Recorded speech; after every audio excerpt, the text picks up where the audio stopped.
Gold trusted gold buyers తాకట్టులో ఉన్న బంగారాన్ని విడిపించి ఈ రోజు ఉన్న మార్కెట్ ధరకే కొనబడును. మరిన్ని వివరాలకు సంప్రదించండి 7771077720. ఒకప్పుడు వింటూ ఉండేవాళ్ళం భారతదేశం అభివృద్ధి చెందుతున్న దేశం అని. కానీ ఇప్పుడు వింటున్నాం మరికొద్ది సంవత్సరాల్లో మరికొన్నేళ్లలోనే భారతదేశం అభివృద్ధి చెందిన దేశాల సరసన నిలబడబోతుంది. ఆ సమయం ఎంతో దూరంలో లేదు, అతి కొద్ది కాలమే మిగిలింది దానికి. ఒక దేశం అభివృద్ధి చెందిన దేశం అని ఎలా చెప్పగలుగుతాం? ఆర్థికంగా పరిపుష్టిగా ఉండాలి, ప్రజలకి మౌలిక సదుపాయాలు కల్పించగలిగి ఉండాలి, మంచి విద్య, ఉద్యోగాలు, వైద్యం అందుబాటులో ఉండాలి. వీటన్నిటితో పాటు అతి ముఖ్యమైన క్వాలిటీ తమని తాము రక్షించుకోగలిగే స్థాయిలో ఉండాలి. ఆత్మరక్షణలో చాలా బలంగా ఉండగలగాలి. ఇప్పుడు భారతదేశం ఈ విషయంలో కూడా చాలా వేగంగా అడుగులు వేస్తుంది. భారతదేశ సైన్యం యొక్క ప్రతిభా పాఠవాలకు ఈ మధ్యనే ఒక ఎగ్జాంపుల్ మనం చూసాం. పాకిస్తాన్తో జరిగినటువంటి యుద్ధంలో భారతదేశం చూపించినటువంటి ప్రతిభా పాఠవాలు ఖచ్చితంగా ప్రతి భారతీయుణ్ణి తలెత్తుకొని గర్వంగా నిలబడగలిగేలా చేశాయి. మేరా భారత్ మహాన్ అని చెప్పగలిగేలా చేశాయి. ఇప్పుడు భారత్ మరింత వేగంగా ముందుకు అడుగులు వేస్తోంది. దాంట్లో భాగంగానే ముఖ్యంగా సైన్యాన్ని మనం బలోపేతం చేసుకుంటున్నాం. సైన్యం దగ్గర ఉండేటువంటి ఆయుధాలు, టెక్నాలజీని చాలా వేగంగా బలోపేతం చేసుకుంటున్నాం. దానిలో భాగంగా ఎన్నో ప్రాజెక్ట్స్ మనం చూస్తున్నాం. వెపన్స్, అడ్వాన్స్డ్ వెపన్స్ మనం యూజ్ చేస్తున్నాం. అలాగే మరీ ముఖ్యంగా ఆత్మనిర్భర భారత్లో భాగంగా భారతదేశంలోనే మన టెక్నాలజీని డెవలప్ చేసుకునే పనిలో కూడా ఉన్నాం. దాంట్లో భాగంగానే ముఖ్యంగా మన యుద్ధానికి అవసరమైనటువంటి, మన దేశాన్ని సంరక్షించుకోవడానికి అవసరమైన గన్స్, అమ్యునేషన్, అలాగే ఈ యుద్ధ నౌకలు, ఎయిర్ క్రాఫ్ట్స్ ఒకటనేంటి ప్రతి ఒక్కటి మనంతట మనం సొంతగా తయారు చేసుకునే స్థాయిలో ఉన్నాం. ఇప్పుడు దాంట్లో మరొక ముందడుగు పడింది, అదే హిమగిరి వార్షిప్. మనందరికీ తెలిసిన విషయమే. ఐఎన్ఎస్ విక్రాంత్ భారత్ యొక్క శక్తి సామర్థ్యాలకు ఒక నిలువెత్తు రూపం. మన సొంత టెక్నాలజీతో తయారు చేసుకున్నటువంటి ఒక వార్షిప్. ఇప్పుడు ఆ వార్షిప్తో పాటుగా మరెన్నో వార్షిప్లను భారత్ తయారు చేసుకుంటోంది. ఈ వరుసలోనే ముఖ్యంగా ఈ హిమగిరి వార్షిప్ రాబోతోంది. భారత ప్రభుత్వం 2025-26లో 6.81 లక్షల కోట్లను డిఫెన్స్ కోసం కేటాయిస్తుంది, రక్షణ రంగానికి కేటాయిస్తుంది. దాంట్లో భాగంగానే పెద్ద ఎత్తున నిధులను వెచ్చించగలుగుతున్నాం. ఒక్కసారి అసలు ఏంటి హిమగిరి వార్షిప్ అనేది మనం చూడబోతున్నాం. ప్రోగ్రామ్ 17A కింద భారత్ ఈ వార్షిప్స్ను తయారు చేసుకుంటుంది. కొన్ని 1-2 కాదు, కొన్ని వార్షిప్స్ను ఒక సిరీస్లో తయారు చేసుకుంటూ వెళ్తుంది. ఇది 17A, ప్రోగ్రామ్ 17A అనేది గతంలో ఉన్నటువంటి ప్రోగ్రామ్ 17కి కొనసాగింపుగా వస్తుంది. ప్రోగ్రామ్ 17 ఏంటి అనే డౌట్ ఖచ్చితంగా వస్తుంది కదా. వచ్చినప్పుడే శివాలిక్ క్లాస్ వార్ హెడ్స్ను, గతంలో వార్షిప్స్ను మనం తయారు చేసుకున్నాం. ఇప్పుడు పూర్తి స్థాయిలో భారతదేశం యొక్క టెక్నాలజీతోనే, పూర్తిగా మన శక్తి సామర్థ్యాలతో తయారు చేసుకుంటున్నటువంటి వార్షిప్స్ ఇప్పుడు తయారు చేస్తున్నటువంటి ఈ హిమగిరి వార్షిప్. ఈ నేపథ్యంలోనే అసలు ఈ హిమగిరి వార్షిప్స్కు ఉన్నటువంటి క్వాలిటీస్ ఏంటి, ఇది మన భారతదేశ సైన్యానికి ఎలా తన సామర్థ్యాన్ని జోడించబోతుంది, యుద్ధ రంగంలో ఎలాంటి లాభాలు ఉన్నాయి, అసలు ఈ హిమగిరి వార్షిప్స్ క్వాలిటీస్ ఏంటి, ఇవన్నీ మనం చూడబోతున్నాం. ముఖ్యంగా చూస్తే ఈ నీలగిరి క్లాస్ 17, ఈ ప్రధానంగా శివాలిక్ క్లాస్ ప్రాజెక్ట్ 17 తర్వాత 17A కింద, అంటే నెక్స్ట్ జనరేషన్ వార్షిప్స్గా మనం వీటిని చూడొచ్చు. గతంలో తయారు చేసినటువంటి వార్షిప్స్కి ఇతర దేశాల నుంచి టెక్నాలజీని అరువు తెచ్చుకున్నాం మనం. కానీ ఇప్పుడు కేవలం భారతదేశం యొక్క కంపెనీలు, భారతదేశం యొక్క టెక్నాలజీతో చిన్న చిన్న కంపెనీలను కూడా కలుపుకొని మనం ముఖ్యంగా ఎంఎస్ఎంఈల సపోర్టుతో పూర్తి స్థాయిలో భారతదేశీయ సాంకేతిక వైజ్ఞానిక పరిజ్ఞానంతో మనం తయారు చేసుకుంటున్నటువంటి వార్షిప్స్గా మనం చెప్పొచ్చు. ఐఎన్ఎస్ విక్రాంత్ మనం చూసాం, ఇప్పుడు తర్వాత శివాలిక్ క్లాస్ రేంజ్ మనం చూసాం, నీలగిరి క్లాస్, ఆ తర్వాత ఇప్పుడు ఈ ప్రోగ్రామ్ 17A కింద తయారు చేస్తున్నటువంటి ఈ స్టెల్త్ ఫ్రిగేట్స్ మనం చూస్తున్నాం. ఫ్రిగేట్స్ అంటే సింపుల్గా ఒక మాటలో చెప్పాలంటే ఈ ఫ్రిగేట్ అంటే ఒక రకమైనటువంటి వార్షిప్స్లో ఉండేటువంటి క్లాసెస్లో ఇది ఒక రకమైన వార్షిప్ చెప్పాలంటే. ఇవన్నీ కూడా పూర్తిగా స్టెల్త్ మోడ్లో ఉంటాయి. స్టెల్త్ మోడ్ అంటే మనందరికీ తెలిసిందే, చాలా యుద్ధానికి సంబంధించిన అంశాల్లో చాలా ఫ్రీక్వెంట్గా మనం వింటూ ఉంటాం. అంటే రాడార్స్కి దొరకకుండా చాలా సైలెంట్గా వెళ్ళిన పనిని ముగించుకొచ్చేటువంటి క్వాలిటీ. ఎప్పుడు వచ్చామో, ఎప్పుడు టార్గెట్ ఫినిష్ చేశామో, ఎప్పుడు వెళ్ళామో తెలియదు. సహజంగా రాడార్ యూజ్ చేస్తూ ఉంటారు. రాడార్ పరిధిలో ఎక్కడైనా సరే యుద్ధ నౌకలు కానీ యుద్ధ విమానాలు కానీ సహజంగా పసిగట్టేస్తూ ఉంటాయి. అలాగే పెద్ద పెద్ద మిజైల్స్ని కూడా పసిగడుతుంటాయి. కానీ భారత్ ఇప్పుడు తయారు చేసుకుంటున్నటువంటి ఈ యుద్ధ సామాగ్రి అంతా కూడా, ఈ యుద్ధ నౌకలు కానీ లేదంటే యుద్ధ విమానాలు కానీ ఈ వార్ హెడ్స్ కానీ ముఖ్యంగా ఈ మిజైల్స్ అన్నీ కూడా స్టెల్త్ మోడ్లో ఉండబోతున్నాయి. అంటే రాడార్ పరిధిలోకి రాకుండా ఎక్కడా కూడా అసలు మనకి సంబంధించినటువంటి ఒక వెపన్ వస్తుందని తెలియకుండా వచ్చి పని ఫినిష్ చేసుకొని వెళ్ళడమే అని చెప్పాలి. భారతదేశం ఎప్పుడైతే ఈ ప్రోగ్రామ్ 17A మొదలుపెట్టిందో మన శత్రు దేశాలకు, ముఖ్యంగా పాకిస్తాన్ లాంటి దేశాలకు వెన్నులో వణుకు పుడుతుందనే చెప్పాలి. మొన్న జరిగినటువంటి యుద్ధంలో INS విక్రాంత్ చేసినటువంటి బీభత్సాన్ని మనం చూసాం. పూర్తిగా పాకిస్తాన్కి సంబంధించినటువంటి నేవీ బేసిస్ అన్నింటినీ కూడా డెస్ట్రాయ్ చేసినటువంటి పరిస్థితి మనం చూసాం. అలాగే ఈ మధ్యకాలంలో భారత్ తయారు చేసుకున్నటువంటి డ్రోన్స్ సైతం మోసుకెళ్ళగలిగేటువంటి అతి తక్కువ వెయిట్ ఉండే, కేవలం 120 కేజీల వెయిట్ మాత్రమే ఉండేటువంటి, 120 కేజీల వెయిట్ మాత్రమే ఉండేటువంటి మిజైల్స్ మనం చూసాం.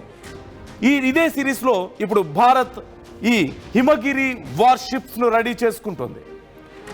ఈ హిమగిరి వార్షిప్ క్వాలిటీస్ ఏమున్నాయో ముందుగా ఒక్కసారి మీకు నేను చూపిస్తాను. ఎలాంటి క్వాలిటీస్ ఉంటాయి, ఎలా యుద్ధ రంగంలో ముందుకు వెళ్ళగలుగుతాయి మనం చూస్తున్నాం.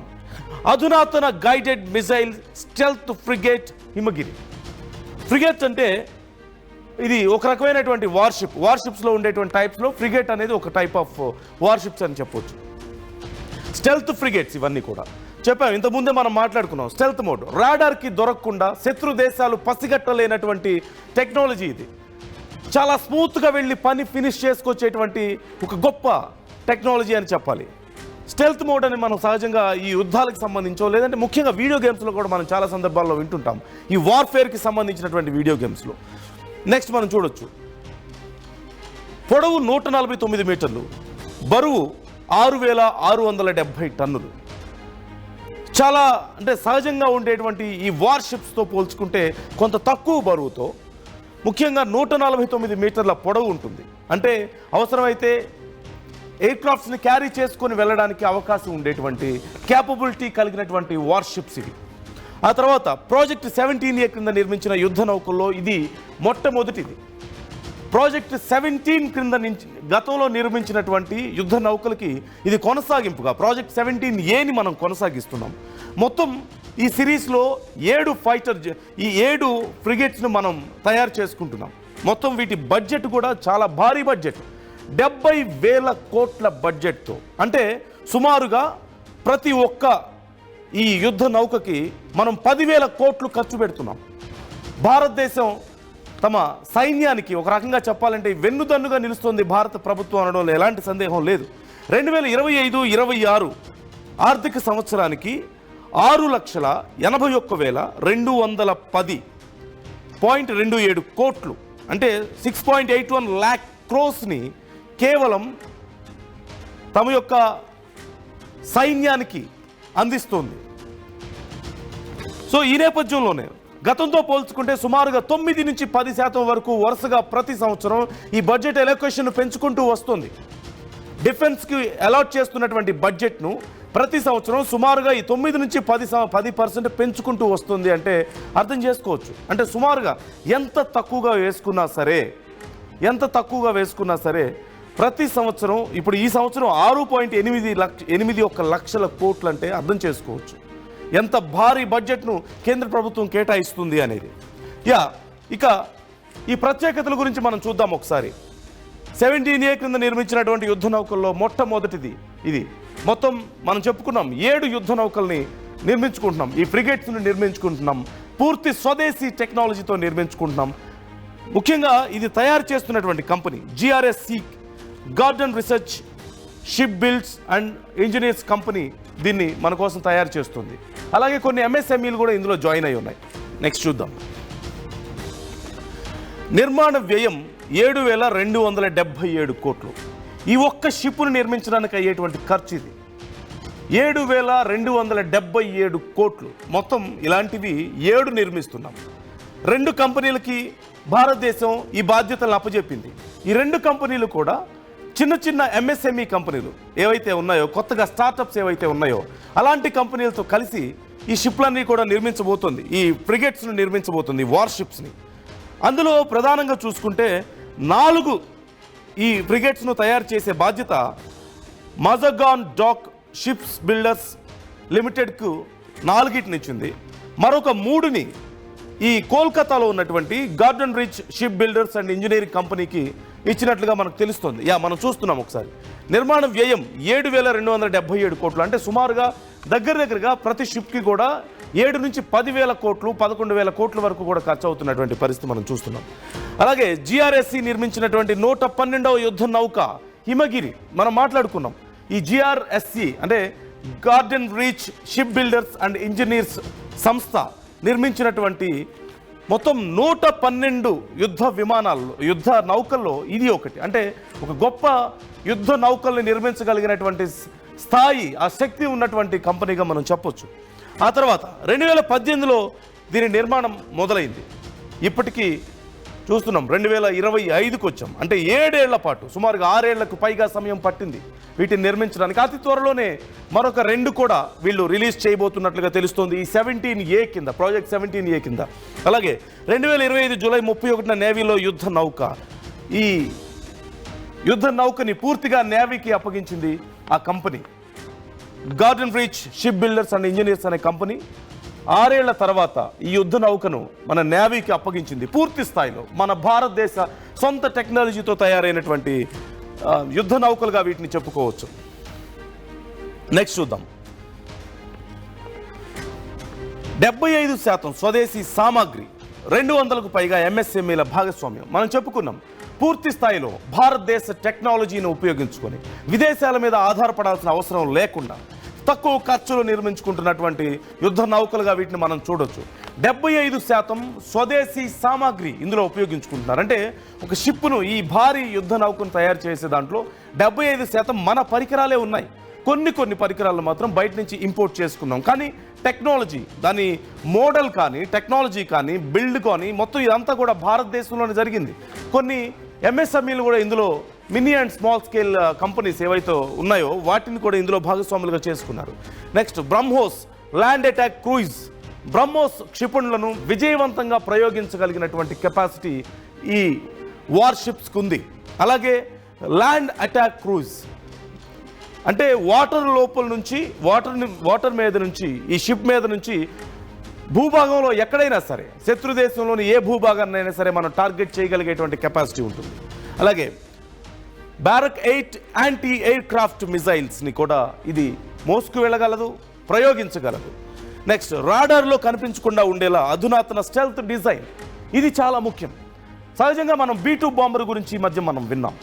ముఖ్యంగా ఇరాన్ మీద అమెరికా చేసినటువంటి దాడి మనకు తెలిసిందే. B-2 బాంబర్ స్టెల్త్ని ఉపయోగించారు, స్టెల్త్ మోడ్లో ఉండేటువంటి B-2 బాంబర్ను ఉపయోగించారు అనేది మనకు తెలిసింది. ఒక్కసారిగా యుద్ధాన్ని ఒకే ఒక ఎయిర్ క్రాఫ్ట్తో మలుపు తిప్పగలిగేటువంటి శక్తి ఈ B-2 బాంబర్కి ఉంది. దానికి ఉన్నటువంటి అత్యంత గొప్ప టెక్నాలజీ ఏంటి అంటే స్టెల్త్ మోడ్లో ఉండడమే. ఇవాళ రేపు శత్రువులకు దొరకకుండా, అసలు మనం అనేవాళ్ళం వాళ్ళ మీద ఎప్పుడు వచ్చామో, ఎప్పుడు వాళ్ళ పని ముగించామో కూడా కనీసం తెలుసుకునే లోపే పూర్తిగా డెస్ట్రాయ్ చేయగలిగేటువంటి కెపాసిటీ ఈ స్టెల్త్ మోడ్ వల్ల మనకు లభిస్తుంది. అంటే రాడార్స్కి దొరికే అవకాశం ఉండదు. సహజంగా మనందరికీ తెలిసిందే యుద్ధాల్లో రాడార్స్ని ఉపయోగిస్తుంటారు. రాడార్ పరిధిలోకి ఏ రకమైనటువంటి యుద్ధ విమానం కానీ, యుద్ధ నౌకలు కానీ ఏమొచ్చినా సరే వెంటనే పసిగట్టగలిగేటువంటి శక్తి శత్రు దేశాలకు వస్తుంది. కానీ రాడార్స్కి దొరకకుండా, ఆ సిగ్నల్స్కి అందకుండా చాలా సైలెంట్గా పని ముగించగలిగే కెపాసిటీనే ఈ స్టెల్త్ మోడ్ అని చెప్తూ ఉంటాం. సో ఇది ఈ వార్ షిప్ కూడా స్టెల్త్ మోడ్ కెపాసిటీ కలిగినటువంటి షిప్. సో ఎంత శక్తి సామర్థ్యాలను మనకి ఇస్తుందో మనం అర్థం చేసుకోవచ్చు. నెక్స్ట్ చూద్దాం. నింగి సముద్ర తలంలోని లక్ష్యాలను ఛేదించేటువంటి సామర్థ్యం.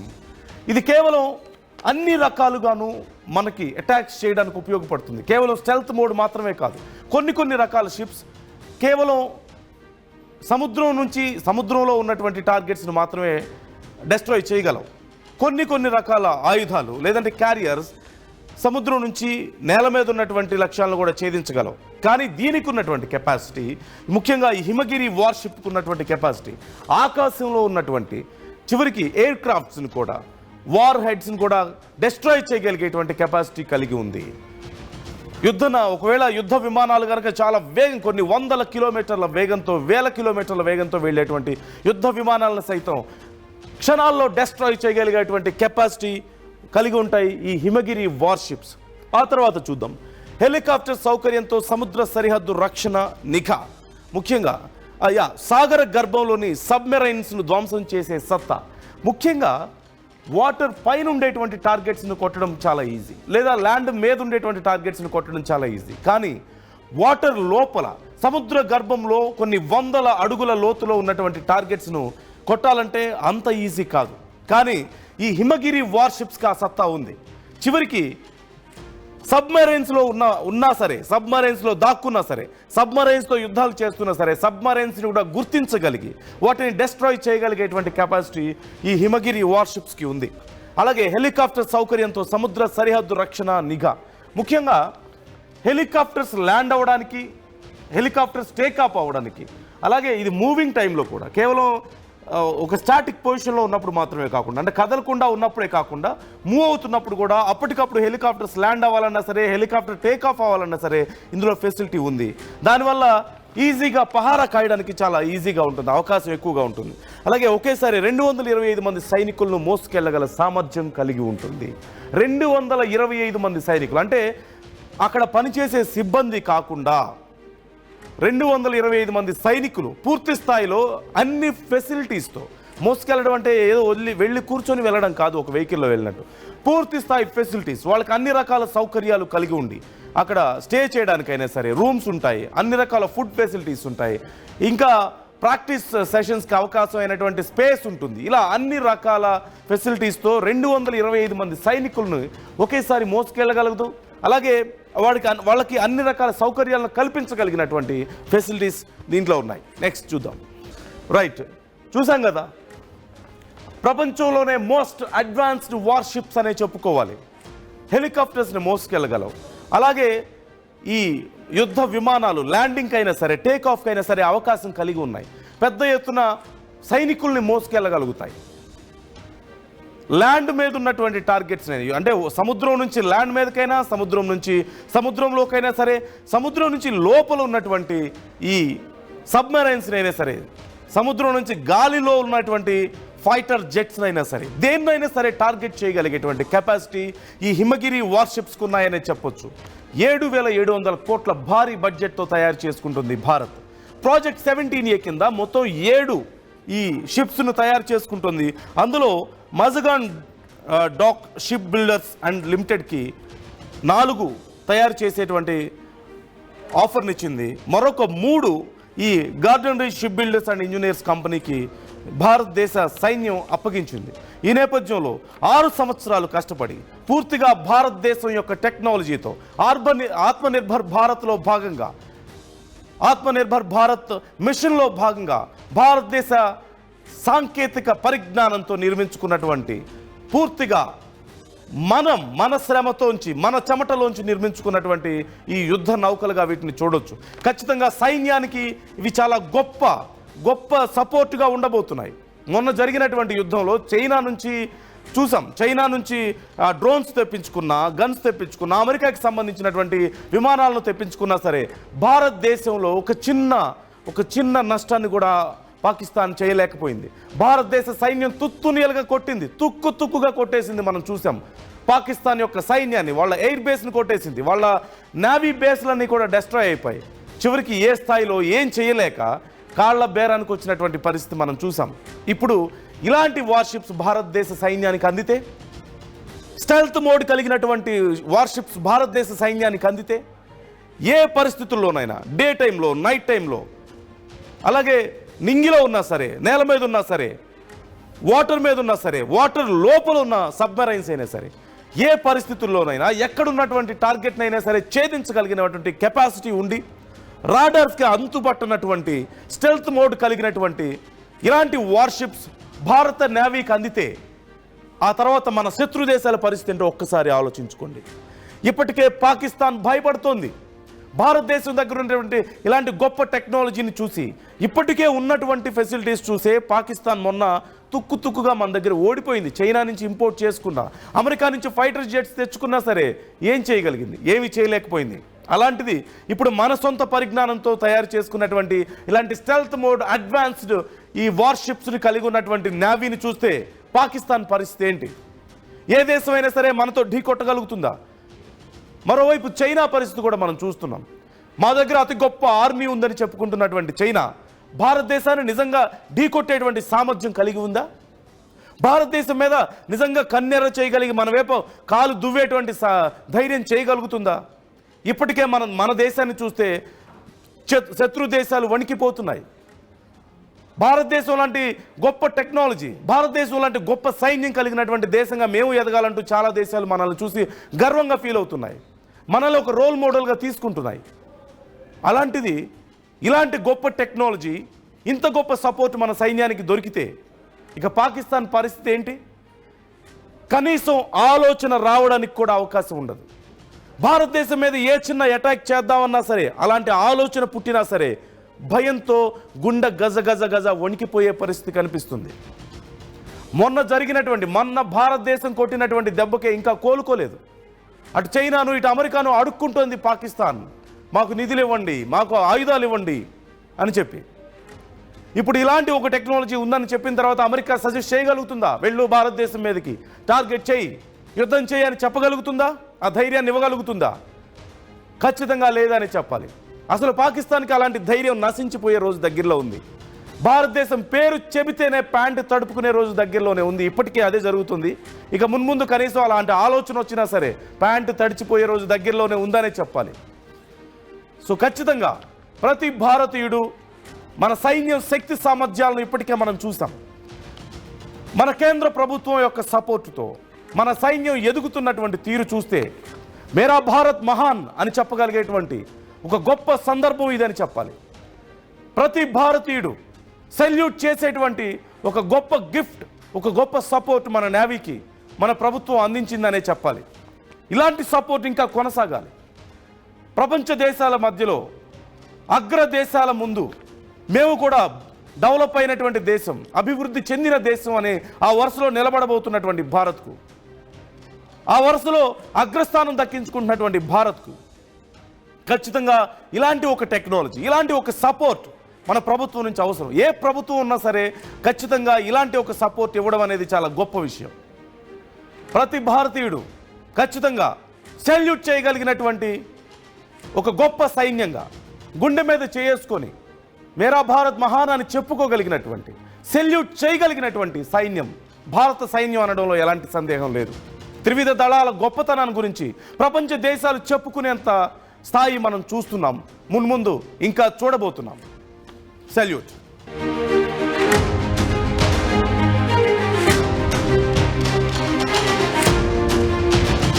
తెలుగులో ఫాస్టెస్ట్ న్యూస్ యాప్ ఇప్పుడు కొత్త అవతారంలో 5 సెకండ్లోనే పూర్తి వార్తా సమాచారం మీ చేతుల్లోకి. సోషల్ మీడియా ట్రెండ్స్ మీ కళ్ళ ముందుకే, live TV and voice search ఆప్షన్స్తో ఇప్పుడే డౌన్లోడ్ చేయండి. యాప్ లింక్ డిస్క్రిప్షన్లో ఉంది.